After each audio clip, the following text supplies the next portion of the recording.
8h03, la souveraineté alimentaire, cheval de bataille du gouvernement. En plein salon de l'agriculture hier, le ministre Marc Fesneau a annoncé 40 millions d'euros supplémentaires pour un fonds d'urgence dédié aux producteurs bio. L'agriculture bio qui utilise très peu d'engrais, des intrants qui sont en revanche indispensables aux cultures classiques. Or, en la matière, la France, Baptiste Morin, est totalement dépendante des pays étrangers.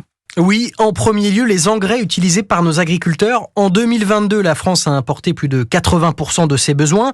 Alors cela n'a pas toujours été le cas. Il y a 40 ans, le rapport était inversé. La majorité des engrais utilisés en France étaient produits en France. Aujourd'hui, ils viennent de l'étranger, d'autres pays de l'Union européenne, mais aussi des États-Unis ou de Russie, l'un des principaux exportateurs mondiaux d'engrais. D'ailleurs, les sanctions européennes sur la Russie ne concernent pas les engrais. Autre sujet de vigilance, les protéines végétales qui servent à nourrir nos élevages de porcs, de volailles, mais aussi de bovins.